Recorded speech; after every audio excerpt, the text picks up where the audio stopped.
আপনি ভাঙড়ের, আমি ভাঙড়ের বিধায়ক, আমাদের ভাঙড়ে যদি কেউ একটা চকোলেট বোমা ফাটায়, মেন স্ট্রিম মিডিয়াগুলো সেগুলোকে ফেলাও করে দেখায়।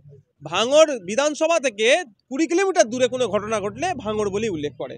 সেই ভাঙড়ে আমরা পরপর 3 বছর যে ঐতিহাসিক কাজ করলাম, প্রথম বছরে 2720 জন রক্ত দিয়েছে একটা ভেন্যুতে, তারপরে বছরে প্রায় 3600 মানুষ রক্ত দিয়েছে 10টা ভেন্যুতে 10 দিন ধরে টানা। আর লাস্ট মানে এই বছরে 3567 জন, 3500-এর অধিক মানুষ একটা ভেন্যুতে, 1000-এর অধিক মহিলা রক্ত দিয়েছে। এত বড় কর্মযজ্ঞ আমরা চালালাম, আমাদের সেটা দেখালো না। কিন্তু এখানে যদি একটা চকোলেট বোম ফাটতো দেখতেন, খবর করে দিত। এটা বারবার এটা হয়ে আসছে, এটা নতুন কিছু নয়। তবে একটা কথা বলবো, আমরা মিডিয়াকে টাকা দিয়েও খবর করি না, আমরা মিডিয়াকে গালাগালি দিয়েও খবর করি না। যদি প্রয়োজন মনে করে আমাদের খবর করে, যদি না প্রয়োজন মনে করে খবর করে না। আপনারাও প্রয়োজন মনে করলে খবর করবেন, না প্রয়োজন মনে করলে খবর করবেন না।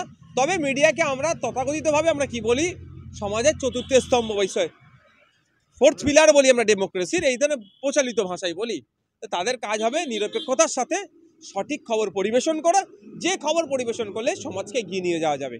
এই প্রসঙ্গে একটুখানি বলি, এই প্রসঙ্গে একজন, নাম বলবো না, তিনি একজন ইলেকট্রনিক্স মিডিয়ার সাংবাদিক, তিনি অ্যাঙ্কারিং করে, তিনি বলছেন এটা সেরা সময়, এই সময়টাকে ভারতবর্ষকে হিন্দু রাষ্ট্র ঘোষণা করে।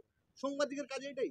সাংবাদিক ওই জন্যই তো আজকে সাংবাদিকদের দুরবস্থাই তো, নিরপেক্ষতার অভাব, গুজব ফেক নিউজ ছড়ানোর ফলে কি হয়েছে, এশিয়ার যত কান্ট্রি আছে গুজব খবর ছড়ানোতে টপে আমাদের দেশ হয়ে গেছে।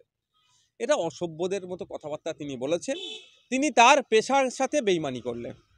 সাংবাদিক পেশাটা মহান পেশা, সাংবাদিকদেরকে মানুষ আলাদা নজরে দেখে। তিনি এই তার পেশাকে তিনি অপমান করলেন, কলঙ্কিত করলেন। তার ওই স্বপ্ন হবে না যতক্ষণ না সুপ্রিম কোর্ট আরজি করের মামলা না ছাড়বে, বা সুপ্রিম কোর্ট ফাইনাল বলবে যে হাইকোর্ট শুনুক, হাইকোর্ট এটা ওটা বলে এই মামলার কোনো ফাইনাল রায় দিতে পারে কি? এটা সুপ্রিম কোর্টে পেন্ডিং আছে, হাইকোর্টে বাবার ক্ষমতা আছে কিছু বলার? এটা খুব স্বাভাবিক একটা ব্যাপার।